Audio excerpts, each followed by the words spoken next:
Okay, continuing on. Neil, can I ask a question real quick? Yeah, please do. Or does this mean that signed applications aren't going to be needed for site prelim submissions?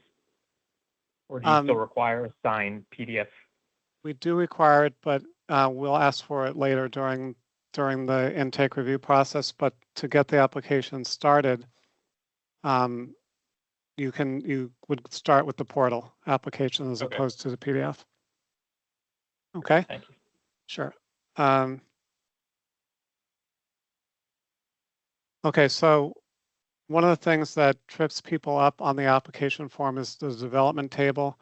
That's either in the portal or on the PDF form. Let me just quickly show you an image of that. That's this table here. This appears both on the PDF version of the application and on the online version. And so these are some tips that are important to keep in mind when doing that. So first of all, the development table should include previously approved and newly proposed development, whether this is an amendment or there's some other approved development. If it's not clean slate, if it's not, empty property, then you should have previously approved development included. And then the proposed development includes both what was previously approved and what you're proposing now. It's not just the net increase. So if there are 100 dwellings on a property and you're proposing to build 100 more, the proposed development is 200, meaning it's encompassing the entire amount. Commercial development is entered as square feet. Residential development is entered as number of dwellings. And then when you're working in the portal as opposed to PDF, you have to click the button at the end of the row to add each row to the table. And you should have one row for each type of land use within each zone. So if you have multiple zones on a property, you should account for all the zones where you're proposing development, and each zone should list its development. And then only one row for each zone needs to include the acreage. So let me show you what I mean on this table. So if let's say this is in the RC zone,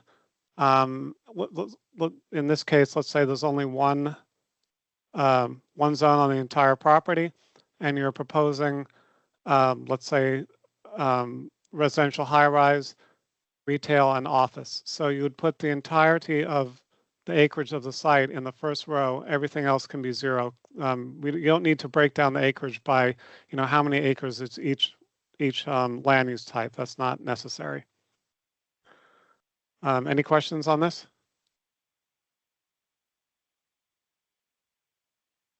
Okay.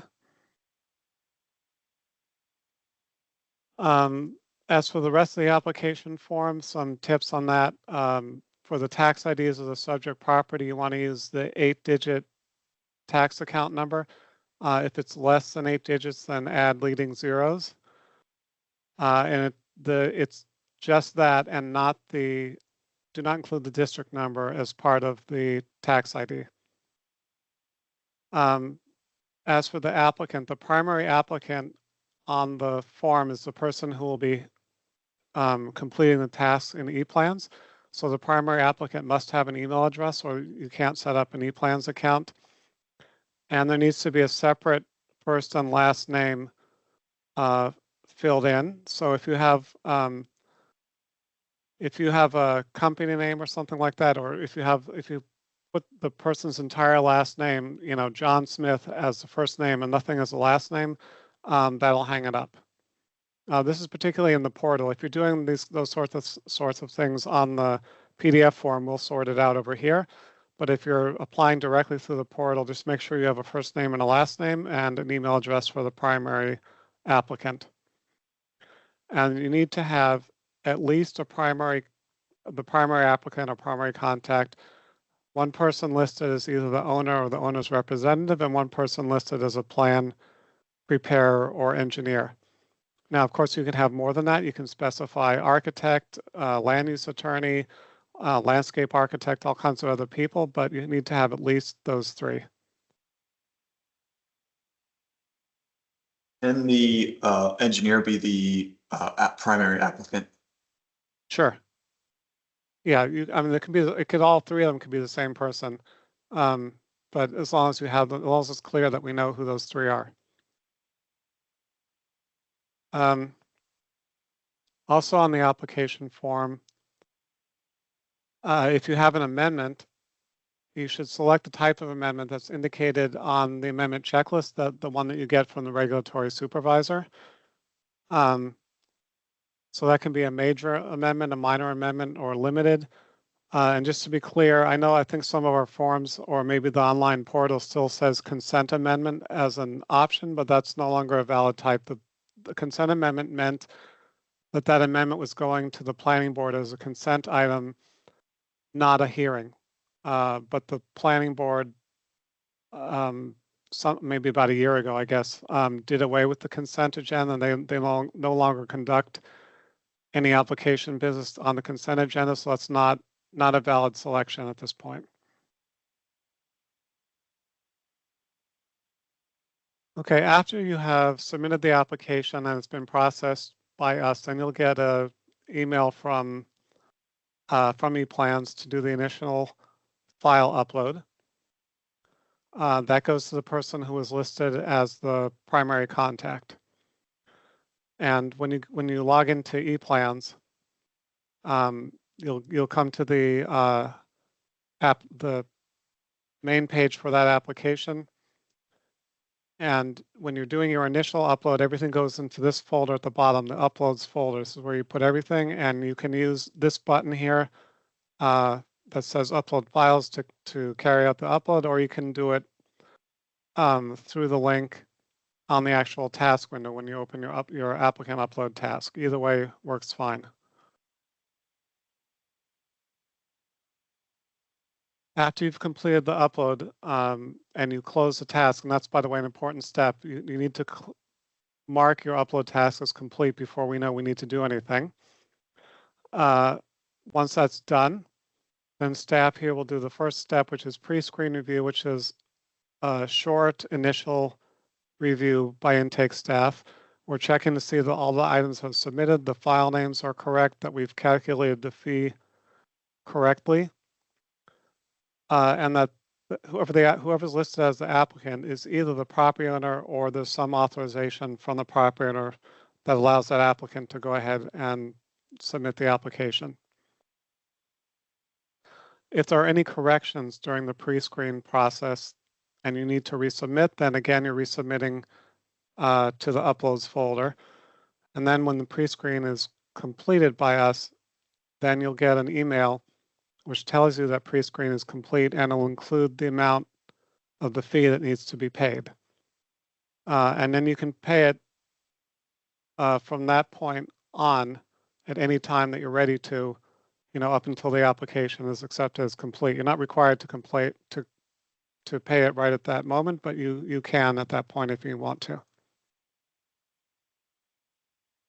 Okay, after the pre-screen review, then intake review is next, which is the more detailed review of the plan drawings and documents by the intake staff to make sure that everything is complete and correct. Excuse me. During this process, all the files and documents will be in these three top folders up here. So if you have to resubmit during this process, make sure you're resubmitting into one of these three folders and not the uploads folder at the bottom.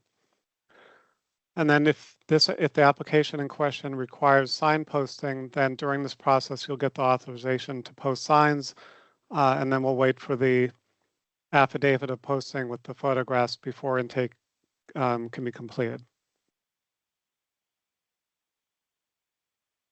And then speaking of posting signs, we have a new sign template as of March of this year. The sign template includes a QR code, which links to the page on DAIC. So anyone, member of the public can use the QR code to quickly find information about the plan. We will generate the QR code and we'll put it on the sign template and then let you know that that's happened, and you can go ahead and fabricate the signs. When you fabricate the signs, make sure you're using the version from ePlans that has the QR code on it.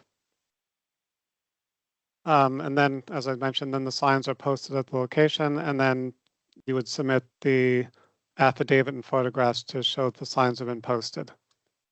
Hey, Neil. Yeah. Ask a question. Is that QR code generic and pointing to just the DAIC page, or does it go to a specific like project page? No, it goes specifically to the page for that application. Okay, thank you. Right. That's a good question, because if it was just generic to DAIC, it would just load the main page. Then the signs could be preloaded with that on it. But since it's specific to that page, then we'll generate the QR code and send it to you. Neil, how is that sent? Is that sent via email? The code? Mm-hmm. Yeah, I'm sorry. Sending it is sort of, I guess I'm misspeaking. We'll put it on the template that you've uploaded and re-upload it back to ePlans, and then it'll be available to you in ePlans. So if I'm understanding correctly, we'll populate the template without the QR code, upload that, and then you will place the QR code on it. And then at that Yes. point, we can download it and then post the signs. Right, exactly. Okay. So, right. So on this example here, the applicant prepared everything, uploaded to ePlans without this QR code, and then we added the code and then alerted the applicant that they can go ahead and post using this version.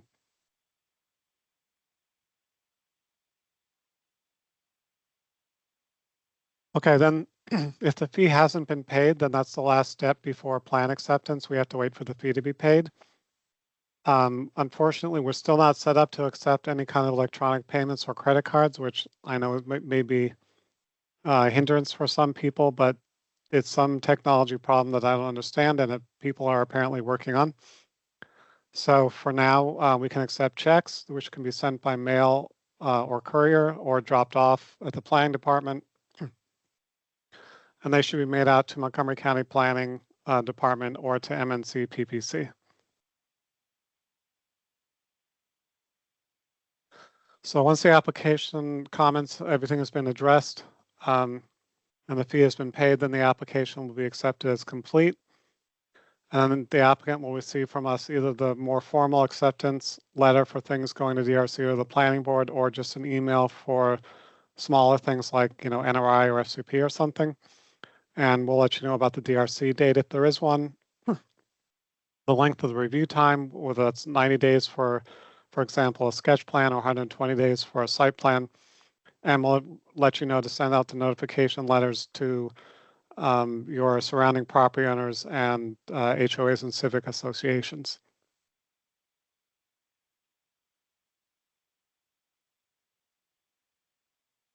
After the plan acceptance through intake, then the plan will be reviewed by one of the planning divisions, down county, mid county, or up county planning. It will go to a development review committee meeting if that's required for that type of plan. Then there will be additional plan reviews with the area team, the main planning division, and then once that's all sorted out, then you'll have a decision on the application by the planning board or the director or staff, depending on what kind of application it is. And that's really the whole process. So it kind of went a little more quickly than I expected, but that's basically it in a nutshell. So I'm open for any kind of questions at all.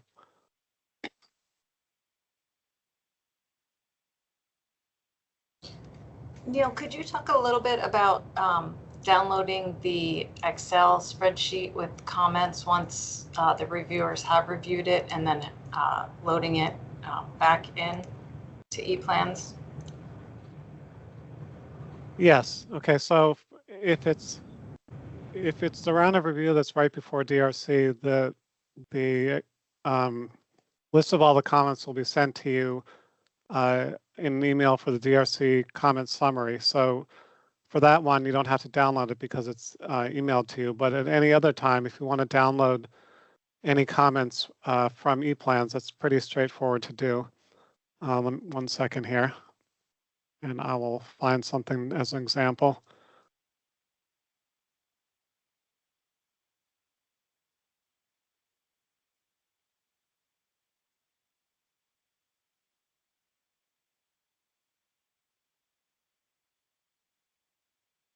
Okay, I'm just looking for any site plan as an example. So this is 9801 Georgia Avenue.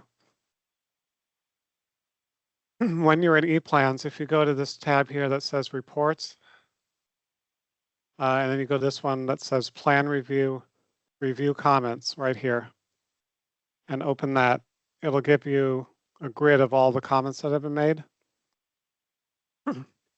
Starting from the very beginning, including the ones that were during the intake process. And then if you continue down, you should get to the ones past intake.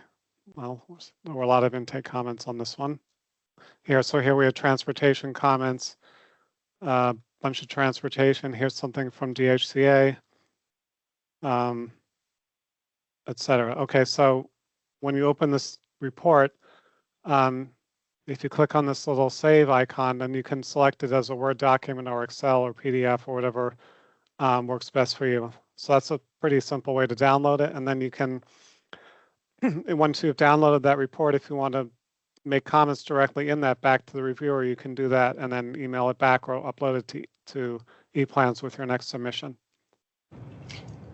And the process that you just explained is sort of getting the comments the same way as when we have the task, and it's asked, it has the link that says, you know, to review the comments in the spreadsheet.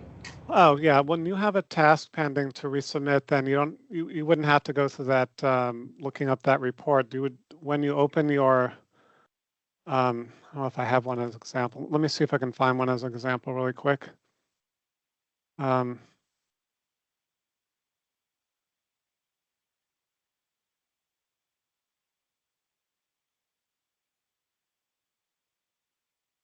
Okay.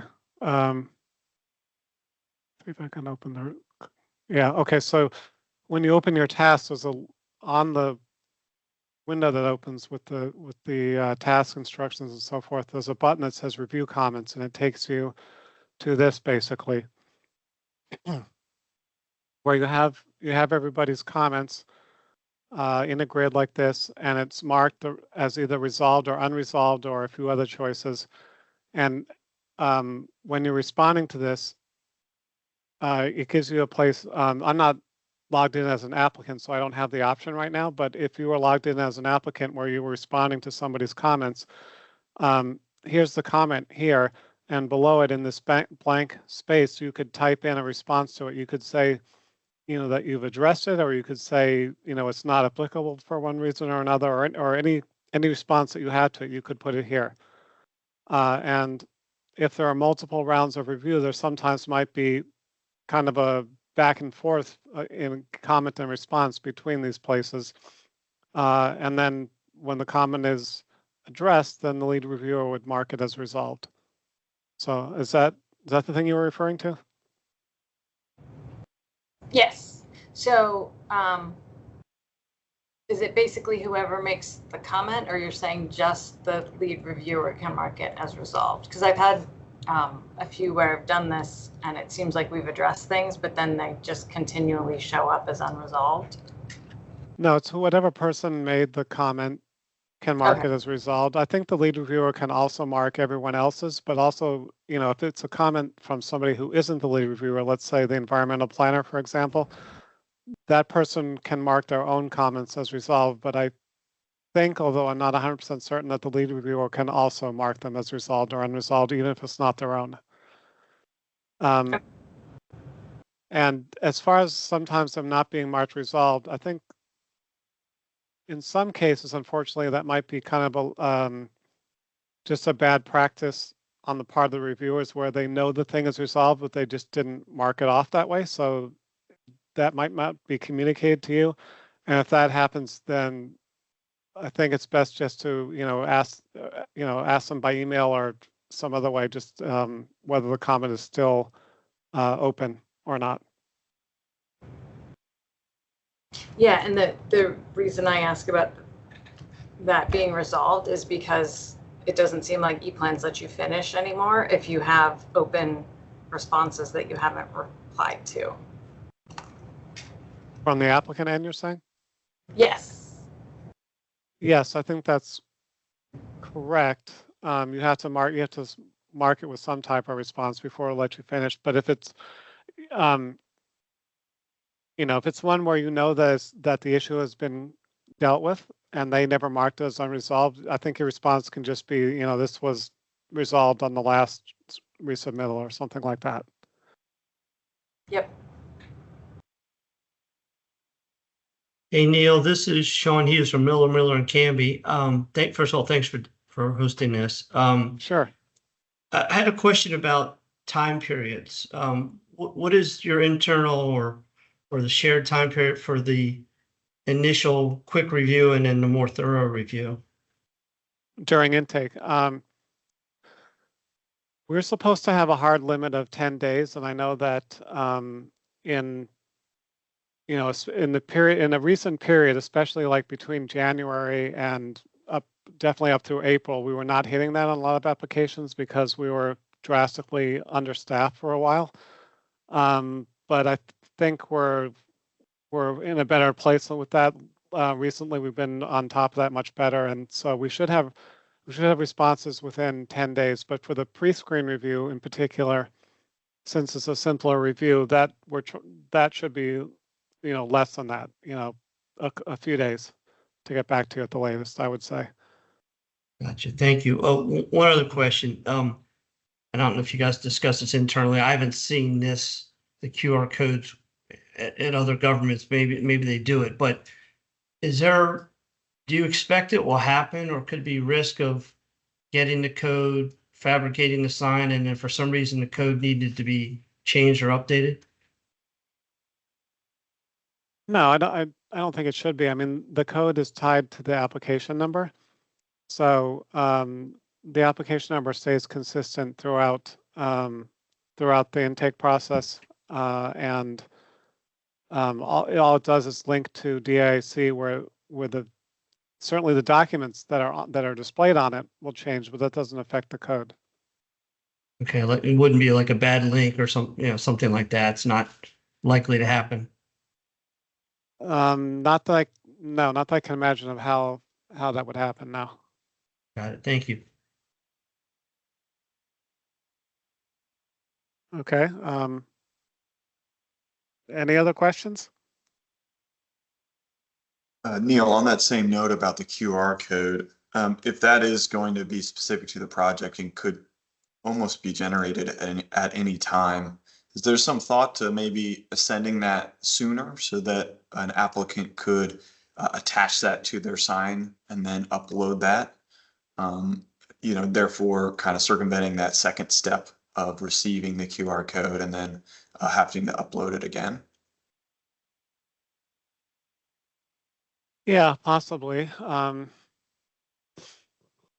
It could be,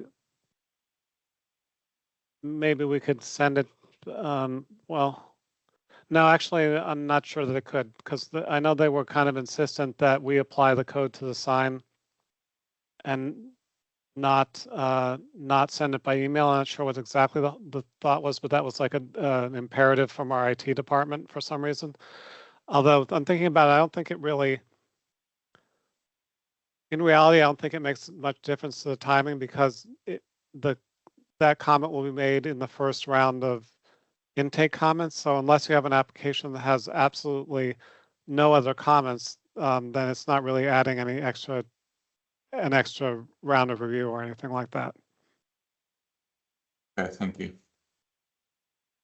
Sure.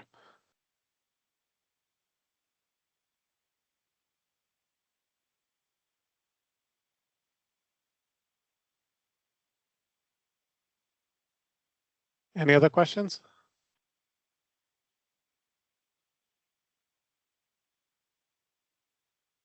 Neil, I do have more questions, but they're more kind of broad scoping questions like, where do you see engineers typically missing things, or what are some of your pointers on how to use the online platform better, but I don't want to hog up the time with those questions, but I do have them. Okay, well, I can, the first thing is, where do I see engineers missing things? There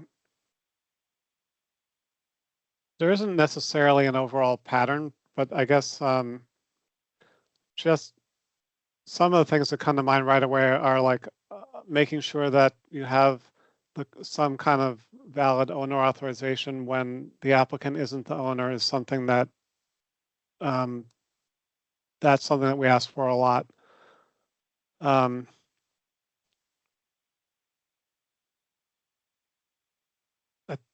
I don't know if there's really a pattern for things that different, that different people across the board necessarily miss the same thing. So I don't even know if I have a good answer to that question. In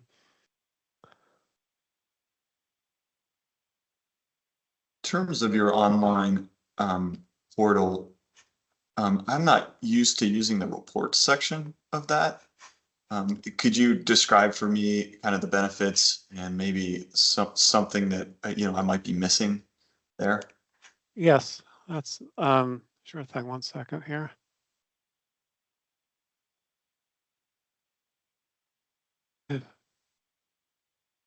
So you're referring to this, the report section that's here? Yes. Mm-hmm. Okay, so a few of these are, I think, useful for you. One of them, the first one I mentioned, the review comments, that's again this list of all the comments that have been made up at that point on a given application.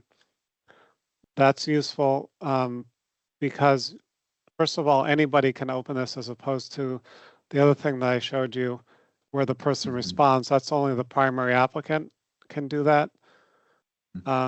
And only when they have a task. So this report that shows all the comments can be run by various people at any time during the process. So that's this one. A different useful one is the one at the bottom that says workflow routing slip. This one shows you all the steps that have happened and when they happened and who did them. So, starting from the very beginning, applicant upload was done on this date by this person. And the usefulness of this report is that if you go to the very bottom of it and see where it is right now, that answers the question of what's going on with this application, who has the task, and why don't I see it? Well, so that this one at the bottom answers the question of who has a task right now. So that's that one's useful, I think. Another useful one is this department review status.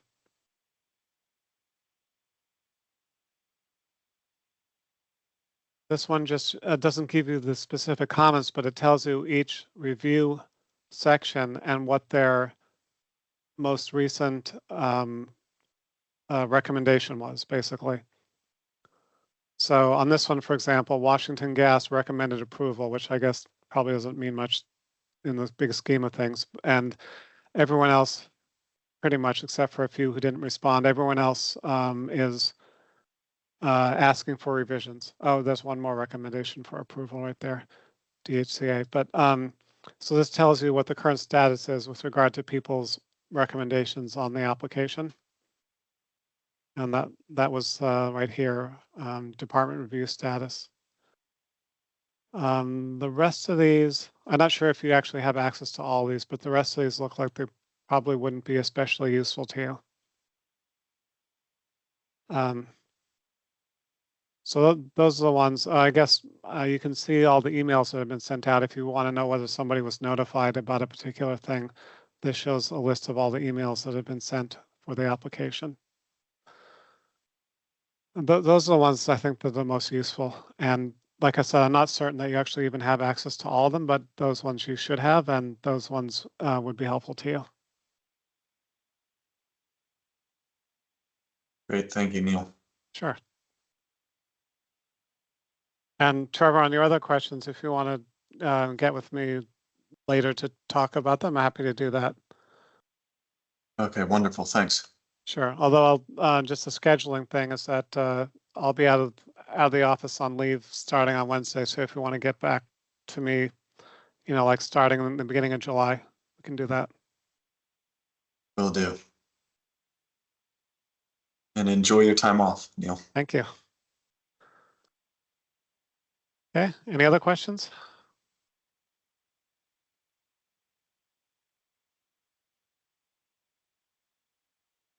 Okay, it's not hearing any, but just like with Trevor, anyone who wants to call me or email me, I'm happy to help out with anything. And anyone else on the intake team can help you with most things as well. So feel free to contact us if there's any questions that come up. If there's any questions specifically about the application portal for submitting site plan, preliminary plan, or plat, I personally don't have access to the portal, and so if you have questions about that, I can try to help you, but if I can't do it, then Chris McGovern in our IT department is helpful with that. Thank you, Neil. Okay, all right. Thanks everyone for attending. I'm kind of surprised that there were this many people here. I thought I'd be talking to an empty room mostly. So thanks for coming. Thanks so All much. Sure. All right. Bye-bye, everyone.